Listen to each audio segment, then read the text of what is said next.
감사합니다. 우리의 감정의 기복이 하도 심해서 항상 기분 좋고 그러진 않죠. 어떨 때는 살다가 보면 내가 왜 사나 그런 생각도 들고 또 자기 자신이 초라하게 느껴지기도 하고 그럴 때가 있죠. 주로 그럴 때 여러분 어떤 경우에 그런 생각이 듭니까? 대부분 다 그런 경우 아마 물질적 관계 속에서 생겨지는 부분들이 많이 있지 않은가 그런 생각을 해봅니다. 그러나 성경은 이렇게 말씀합니다. 사람의 생명이라는 가치가 소유, 내가 가지고 있는 돈, 어떤 것에 많고 적음에 있는 것이 아니다 그랬어요. 그러니까 사람이 이 세상에 생명 갖고 산다는 그 자체가 우리는 존귀한 생명을 가진 자다 그런 생각을 해보고요. 더더욱 생명의 소중함은 나 자신의 생명, 죽은 생명을 구원해 주시려고 독생자 예수님을 십자가에 죽게 하셔서 나를 구원해 주신 그 십자가의 은혜에 생각해 보면 이 생명의 가치가 얼마나 큰 것인가. 내가 돈 때문에, 물질 때문에 웃고 울어야 할 만큼 그런 물질적인 것에 좌우되는 그런 존재가 아니라는 것을 우리가 잘 알 수 있습니다. 결코 우리는 하나님의 사랑에서 포기될 수 없는 사랑의 대상입니다. 세상의 어떤 것에 의해서 이제 비교돼 가지고 평가되어지고 그럴 수 있는 존재가 아니에요. 생명 그 자체는 그 자체로서의 소중한 가치를 갖고 있다. 그렇게 말할 수 있겠습니다. 우리에게 그런 변치 않는 하나님의 가치를 우리에게 주셨지만 그러나 이 축복을 누리지 못하도록 우리를 불행하게 만드는 것이 있어요. 그것이 뭐냐면 탐심이라는 것입니다. 이 탐심이라고 하는 것은, 탐욕이라고 하는 것은 그래요. 생명의 가치를 못 보게 만들고 내 욕심을 채우기 위한 엄청난 죄를, 악을 행하도록 만들어내는 것이다. 이렇게 볼 수 있습니다. 그래서 오늘 본문에서는 내 이웃의 소유를 탐내지 말아라 그랬습니다. 이 탐낸다는 말은 내 마음에 드는 것은 무엇이든지 내 것으로 만들려고 하는 절제되지 못한 욕심, 이것을 탐욕이다 이렇게 이야기를 합니다. 여러분, 무엇인가를 내 것으로 만들고 얻고자 하는 욕구는 중요한 것이죠.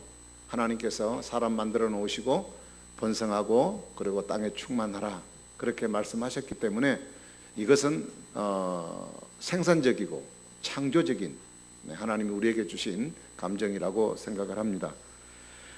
그러나 그것을 얻고자 함에 있어서 일정한 어떤 부분에 절제를 하지 못하는, 그래서 욕심, 그것이 본능 그대로고 나타나는 어떤 과욕을 통해서 문제가 우리에게 나타나진다면 그것 자체가 문제가 될 수 있다는 얘기입니다. 그래서 하나님께서는 우리에게 주신 것 가운데 때로는 우리가 해를 당할 만한 것에 대해서는 금기하시기도 하셨습니다. 그래서 오늘 본문의 17절에 내용 보니까 내 이웃의 집을 탐내지 말라. 그러면 그것이 뭔가, 내 이웃의 아내라는 말만 있는 게 아니라 남편도 마찬가지겠죠. 그리고 남종이나 여종이나 그리고 그에 있는 재산에 관한 모든 문제, 소유를 절대 탐을 내지 말아라 이렇게 얘기를 하고 있습니다. 두 가지로 볼 수 있죠. 사람에 관한 문제와 재물에 관한 문제입니다. 부부라고 하는 것은 일정한 대의를 갖춰서 하나님께서 짝지어 주신 사람입니다.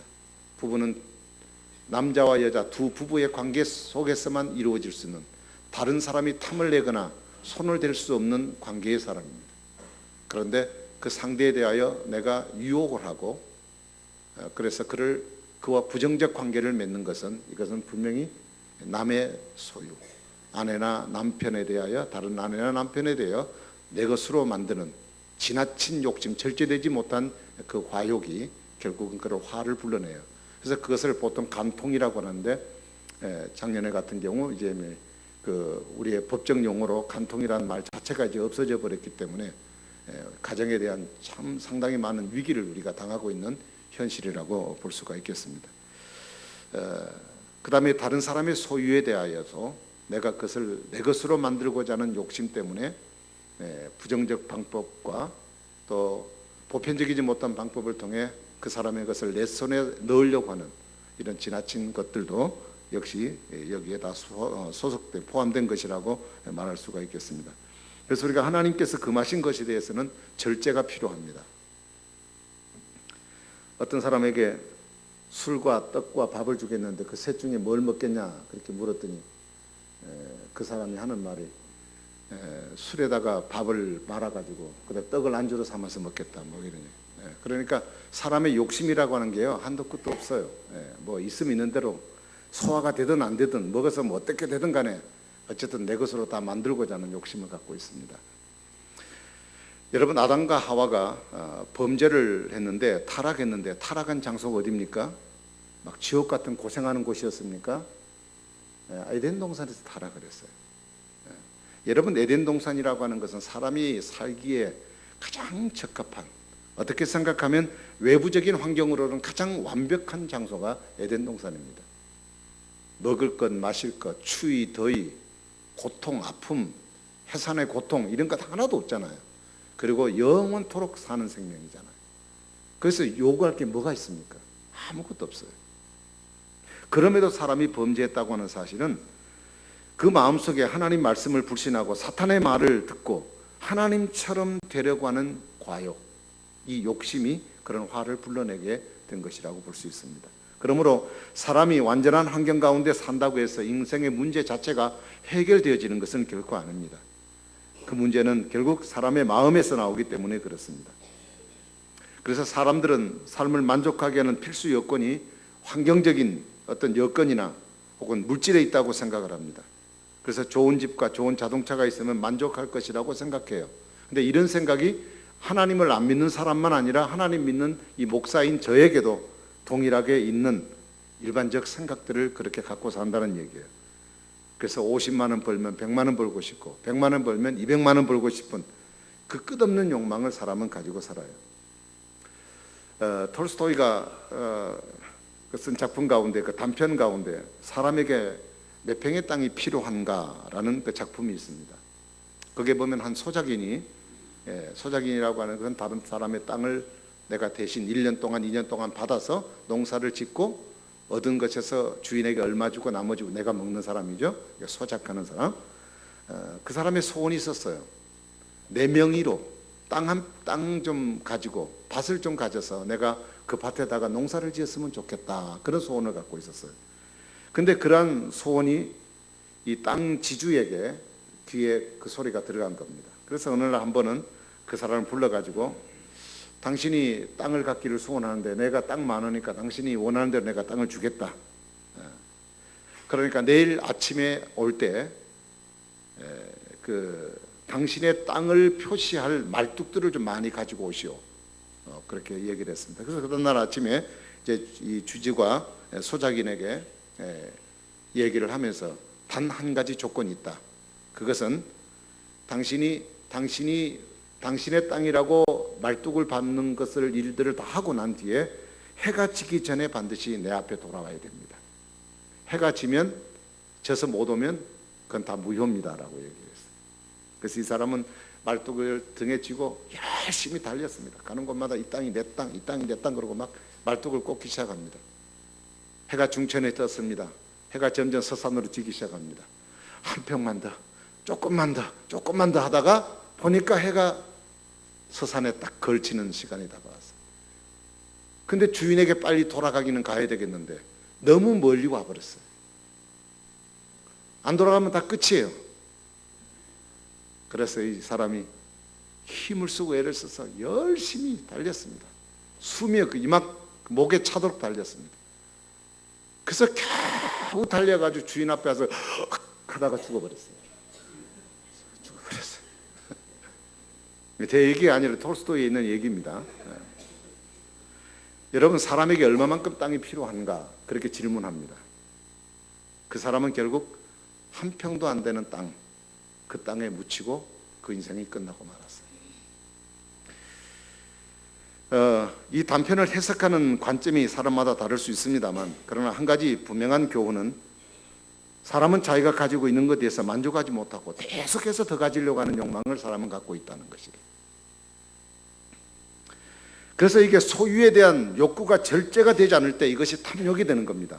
처음에는 있으면 좋겠다, 있었으면 좋겠다 하고 단순히 소원이었던 것이 나중에는 그것을 사모하는 마음이 돼서 꿈에도 나타나고 막 그래요.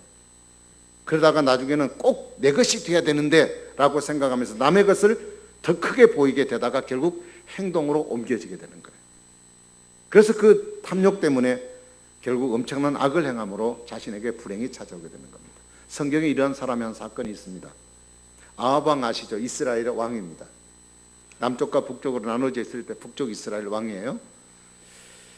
왕이 아침으로 창문만 딱 열면 눈앞에 딱 들어오는 포도원이 하나 보였습니다.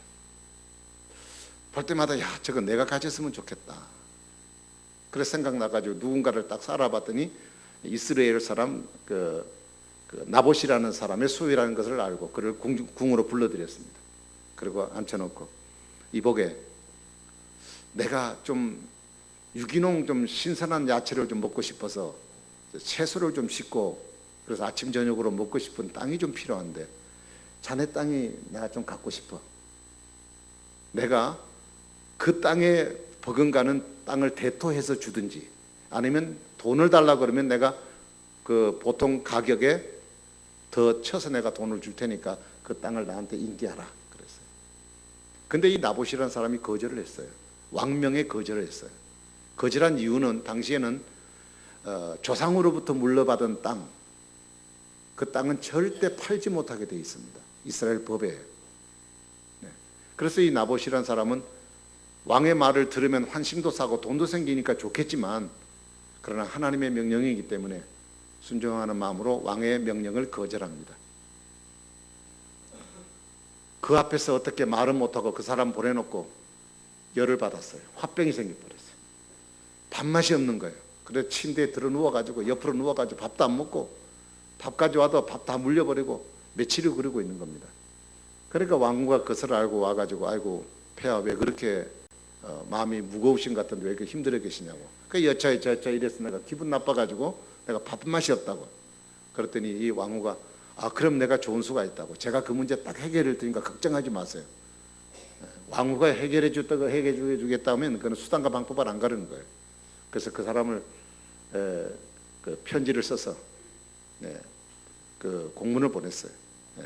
왕의 명령을 거역한 사람. 그렇게 죄목을 뒤집어 씌웠어요. 그리고 위증자들을 두 사람 세워가지고 이제 그 공개 재판을 한 거예요. 이 사람은 왕을 저주한 사람이다. 그래가지고 사람들이 돌을 쳐서 그를 죽였어. 그리고 그 땅을 빼앗았어요. 그때 아합 왕이 이제 노를 풀고 아이고 이제 내 땅 되었구나 그랬어요.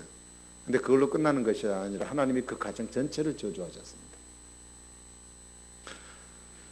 여러분, 왕이 땅 한 평이 없겠습니까?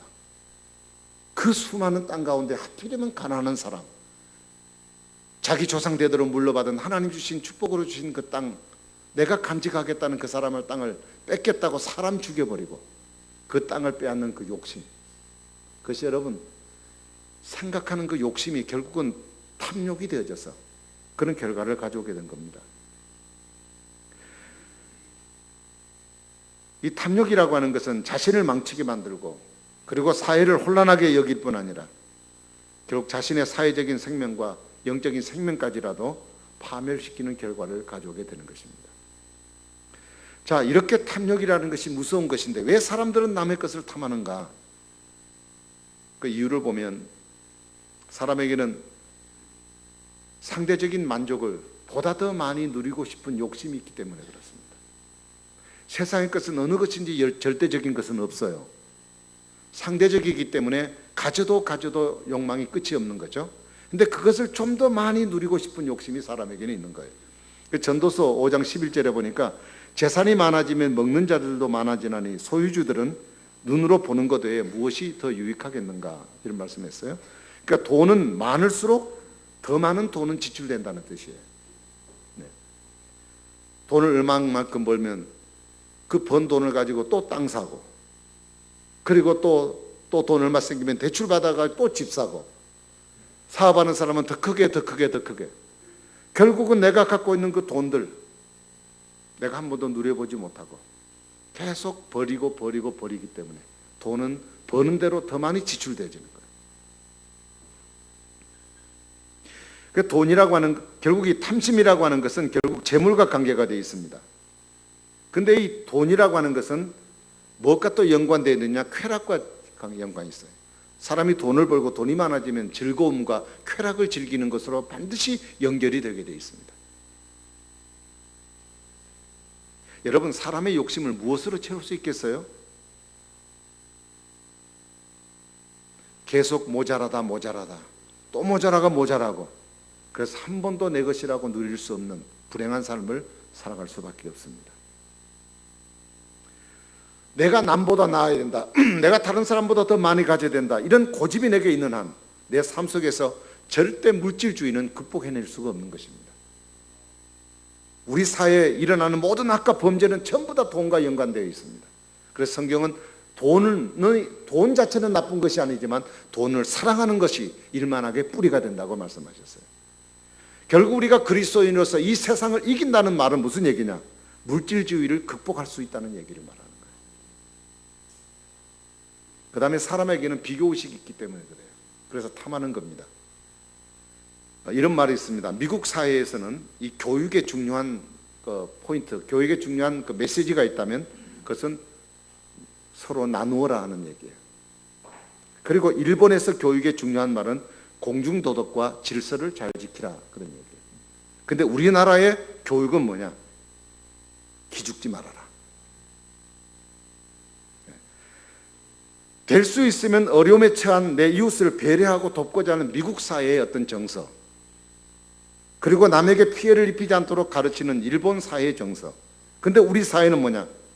기죽지 않아야 된다. 내 자식 기죽으면 안 돼. 늘 비교 의식에 취해서 사는 거예요.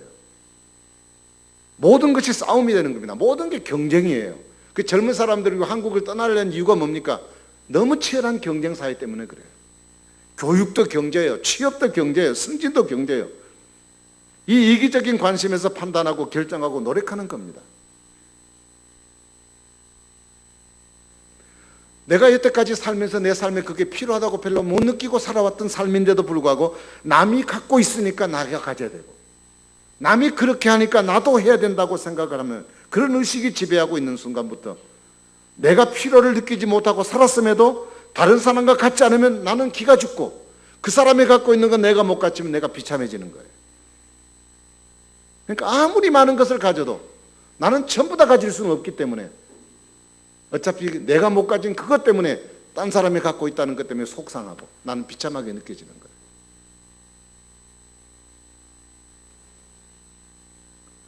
전도서 5장 10절에 보니까 은을 사랑하는 자는 은으로 만족하지 못하고 풍요를 사랑하는 자는 그 소득으로 만족하지 아니하나니 이것도 헛되다. 세상의 것이 헛되다는 것은 세상의 것이 필요 없다는 얘기가 절대 아니에요. 그것이 우리 인생의 참 만족이 못 된다는 뜻입니다. 왜냐? 사람은 누구든지 내가 원하는 대로 다 얻을 수가 없기 때문에, 결국 얻을 때까지 세상을 살아야 되는데 사람은 7, 80년 살아야 되고, 실제로 경제적 활동을 할 수 있는 나이는 20에서부터 시작해가지고 60세까지로 할 때 딱 40년밖에 경제생활을 하지 못하는데, 그 40년 동안 내가 원하는 걸 다 이룰 수 있느냐? 그래서 불행한 거예요. 여러분, 우리가 욕심을 내어서 얻으려고 하는 것, 그 행복은 잠깐입니다. 그 감동은 절대 오래 가지 않아요. 잠시 후면 다 감동이 사라집니다. 세상의 모든 것은 내 삶을 근본적으로 이끌어갈 근본적인 동기가 되지를 못하는 거예요. 물질 세계 변합니다. 패션도 바뀌고요, 스타일도 변하고요, 문화도 변합니다. 그런데 이런 어리석은 것에 목숨을 걸고 살아간다는 것이 얼마나 어리석은 인간의 모습입니까?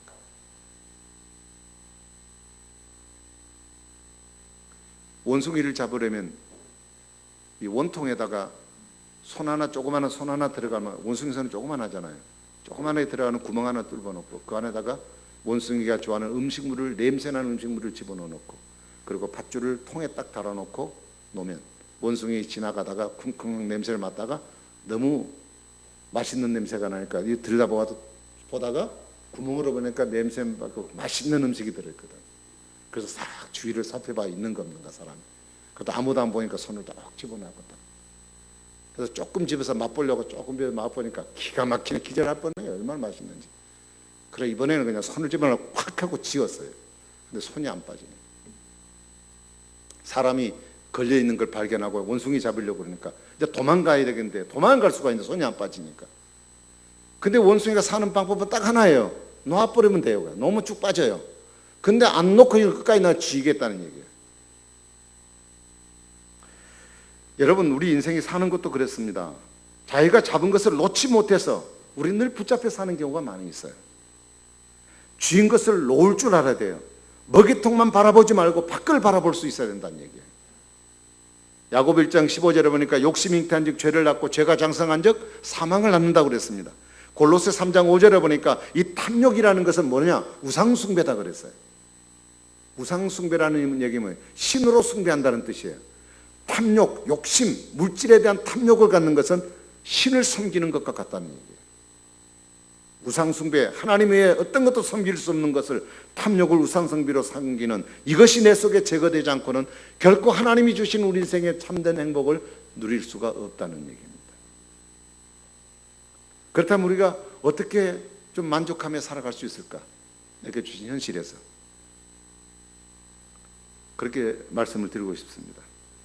오늘의 삶이 하나님이 선물로 주신 삶으로 감사하십시오. 전도서 5장 19절에 보면 또한 사람이 어떤 사람에게든지 하나님이 재물과 부요를 그에게 주사 능히 누리게 하시며 제 몫을 받아 수고함으로 즐거워하게 하신 것은 하나님의 선물이다. 내가 얻어지는 것, 내가 열심히 노력해서 얻어지는 모든 것 다 하나님께서 내게 주신 선물이에요. 그것이 얼마 되든지 상관할 것 없습니다. 비교하지 마시고 다른 사람 더 갖고 있고 못 갖고 있고 상가하지 마시고 내게 주신 그것이 얼마든지 하나님이 오늘 내게 주신 것으로 알고 그것을 감사하고 사는 것입니다. 여러분 우리가 누리는 것 하나님이 선물로 주지 않은 것이 어디 있겠습니까?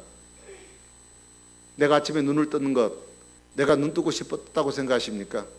하나님이 영원히 눈 감아버리게 하실 일들이 많지만 오늘도 내게 눈 떠서 삶을 바라볼 수 있게 하시고 건강한 두 다리 주어서 걸어가게 하시고 직장 생활할 수 있도록 우리에게 모든 여건들을 하나님이 우리에게 주신 기본적인 모든 것들을 다 허락해 주신 것들이에요. 그 주신 삶을 감사해요. 연세가 드시면 무릎이 많이 아프시죠. 저도 지금 앉았다가 일어나면 아이고 그러게 일어납니다. 죄송합니다. 연세 드신 우리 어머니들에게는 새파란 젊은 사람이 예전에나 그러겠죠. 한 60년 쓰다 보니까 그래요. 아픈 거죠, 아픈 거죠. 그런데 나이 드신 분이 나는 왜 이렇게 아픈가? 젊은 사람, 저 사람은 저렇게 건강한데 나는 왜 이렇게 아픈가? 그게 말이 되는 얘기입니까? 그만큼 썼으면 아프셔야지 뭐. 기계도 고장 나는데 사람이 고장 안 납니까? 고장 나지요. 그래도 아파도 그도 일었으면 또 일어서서 걸을 수 있으니 감사하고 오늘의 주신 내 삶 그 자체를 하나님의 소중한 선물로 담고 감사하는 마음을 갖고 살아야 한다는 얘기예요. 고린도서 10장 12절에 이런 말씀이 있습니다. 우리는 자기를 칭찬하는 어떤 자와 더불어 감히 짝하여 비교할 수 없노라. 그러나 그들이 자기로서 자기를 헤아리고 자기로서 자기를 비교하니 지혜롭지 못하다. 여러분 비교의식 갖는 사람은 어리석은 사람이란 뜻이에요. 하나님이 내 삶을 주실 때는 누구와도 비교될 수 없는 나만의 개성적인 삶을 하나님 주신 겁니다.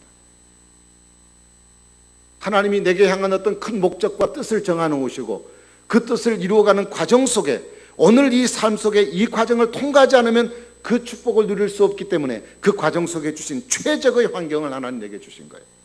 비록 그것이 아픔이 있고 비록 그것이 내게 고민거리가 생기는 문제가 있을지라도 오늘의 순간만큼은 그 과정을 통과해야 되기 때문에 그 순간에 내게 준 최고의 환경을 하나님 주신 겁니다. 그러니까 우리가 남이 그렇게 하니까 나도 그렇게 된다는 생각 절대 버리십시오. 히브리서 13장 5절에 있는 바를 족한 줄로 알라. 디모데전서 6장 8절에 보니까 자족하는 마음이 있으면 경건에 큰 이익이 있다고 말씀하셨습니다. 비록 현실이 넉넉하지 않은 것 같지만 하나님이 내게 주신 것들로 감사하고 만족하게 생각할 때 신앙생활에 큰 유익이 된다는 것을 말씀하고 있습니다. 여러분, 행복이라는 건 뭐냐? 환경이나 소유나 어떤 여건의 지배를 받지 않는 특징이 있습니다. 바로 이 영광은 성도만이 누리는 영광입니다. 많은 부자들이나 세도가들은 자기가 있을 때는 즐거워하지만 없을 때는 슬퍼하고 가진 것보다 더 큰 것을 갖고자 하는 목마름 때문에 그들은 슬퍼합니다. 그러나 우리는 생명이 소유의 분량과 전혀 상관없습니다. 궁핍과 풍부라는 이 상대적 환경은 우리가 살아있는 날 동안 늘 존재하고 있을 것입니다. 우리에게는 어떤 환경에서든지 우리에게는 스스로 만족할 수 있는 비결을 하나님 주셨어요. 그것이 뭐냐? 내게 능력 주시는 주님 안에서 사는 삶이에요. 그리고 주신 삶을 여러분 기쁨으로 서로 나누고 사세요. 나누고 사세요. 디모데전서 6장 18절 19절에 보니까 선을 행하고 선한 사업을 많이 하고 나누어 주기를 좋아하며 너그러운 자가 되게 하라. 이것이 장래에 자기를 위하여 더 좋은 터를 쌓아 참된 생명을 취하는 것이다. 사람은 소유하게 하신 것을, 하나님이 내게 소유하게 만들어 주신 이것을 의미 없는 일에 낭비하지 마십시오. 성경은 많이 가진 사람은 많이 베풀어야 한다고 말씀하고 있습니다. 내가 받아 누리는 것만큼 하나님 앞에 가서 그것을 계산하신다고 말씀하셨어요. 지금 내게 있는 것은 나만의 것이 아니에요. 이웃의 것이기도 합니다. 그 두브란트라고 하는 거부가 있습니다. 그 사람이 하나님의 축복을 받아 부자가 되었습니다. 어느 날 이 재물을 놓고 하나님 앞에 기도하다가 문득 생각나는 것이 있어서 깜짝 놀랐습니다. 그게 뭐냐? 자기가 물질의 노예가 되고 있었다는 사실을 발견하게 됐습니다. 기도하는 순간. 그래서 하나님 앞에 그런 기도를 드렸죠. 하나님, 나로 하여금 이 물질의 노예가 되지 말게 해주시고 이 물질을 지배하는 주인이 되게 해주십시오. 하나님이 그토록 큰 축복의 대상으로 나를 불러주셨는데 내가 이 하찮은 물질 때문에 노예가 되어 있다니 이게 말이 됩니까? 그래서 그가 있는 사재를 털어서 유명한 대학, 웨슬레 대학을 만들게 되었습니다. 우리나라의 교회 이런 성구, 이런 의자나 강대상 만드는 성의 성구사라고 있습니다. 그 사장님이 인선재 그 장로님이십니다. 그분이 가난하고 어려웠을 때 심장병 걸려가지고요, 죽을 고생을 했습니다. 40만 원 있으면 심장병을 수술하는데 40만 원이 없어서 죽을 위기에 처해 있었습니다. 죽을 날만 기다리고 있었습니다. 그런데 어느 날 누군가가 이름 모를 어떤 사람이 40만 원을 지불해 주셔서 병의 치료를 받고 자유를 받았습니다. 하나님 앞에 너무 감사했습니다. 돈을 벌었습니다. 그래서 어느 날 이 세브란스 병원의 원장을 찾아가서 그 원장에게 돈을 40만 원, 그 당시는 40만 원이면 심장수술했는가 봅니다. 갖다 냈어요. 내면서 무슨 돈이냐 그랬더니 제가 죽을 병에 걸렸는데 어느 분의 도움으로 40만 원 때문에 제가 살아서 이렇게 건강해졌다. 지금도 나와 같은 형편에 처하지 않는 사람이 없으리란 법은 없을 것이다. 그러니까 혹시 그런 사람이 나타나거든 이 돈을 통해서 그 사람을 치료했으면 좋겠다. 그리고 그가 그때부터 매년마다 한 사람씩 심장병 사람들을 위해서 돈을 제공하는 일들을 계속하고 있다고 합니다.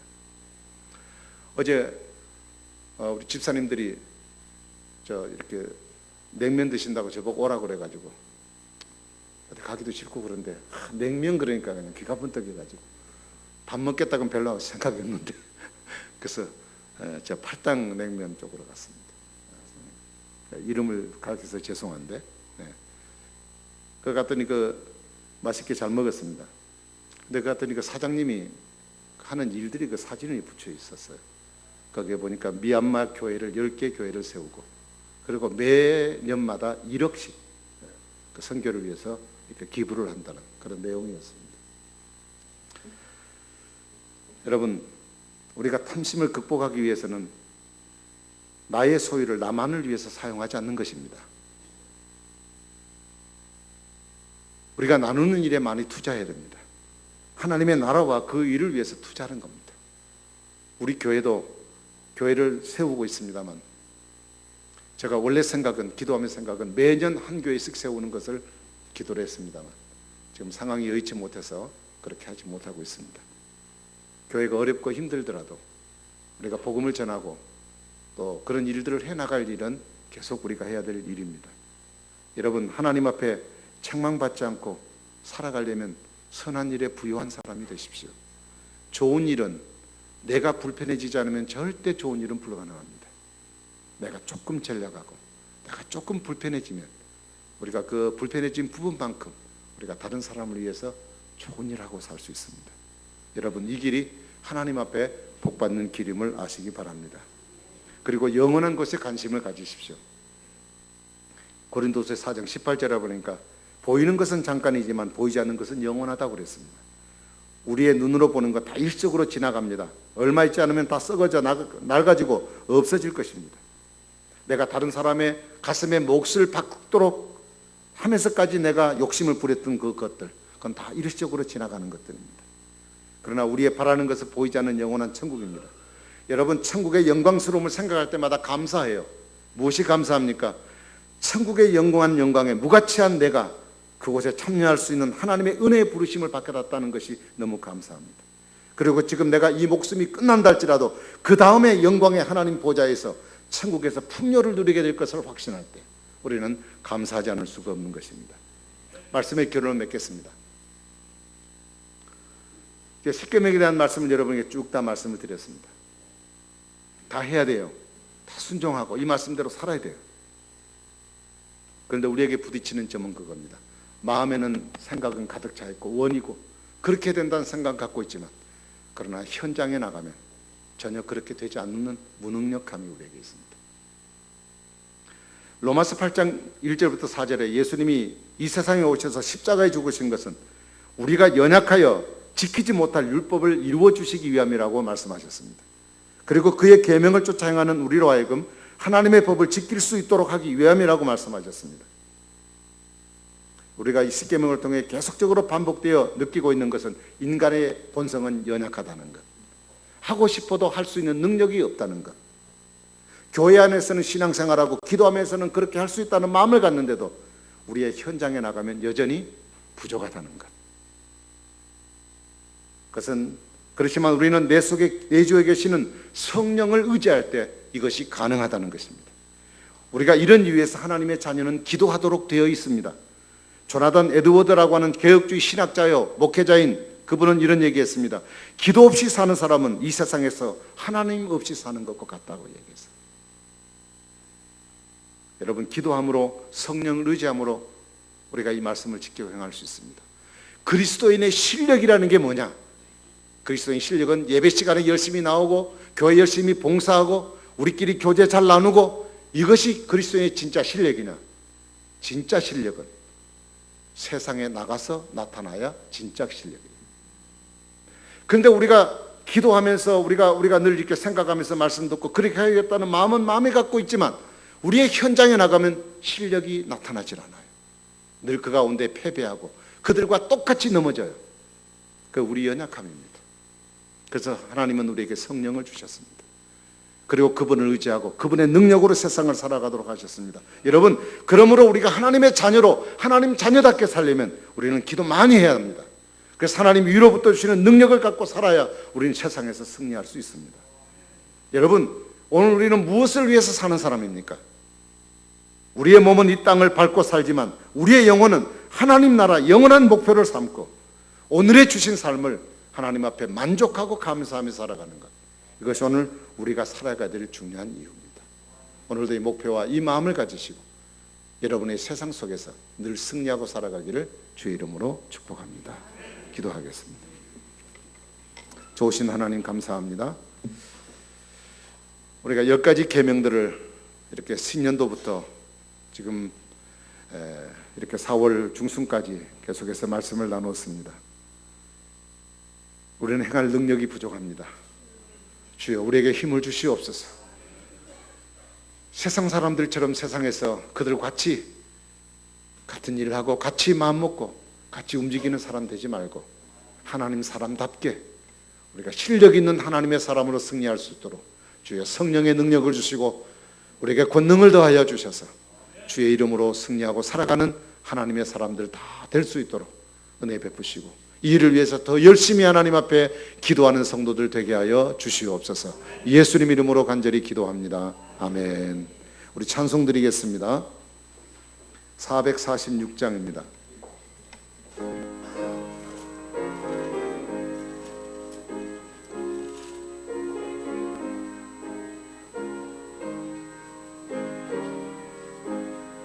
주 음성 외에는 더 기쁨 없도다. 날 사랑하신 주늘 계시옵소서.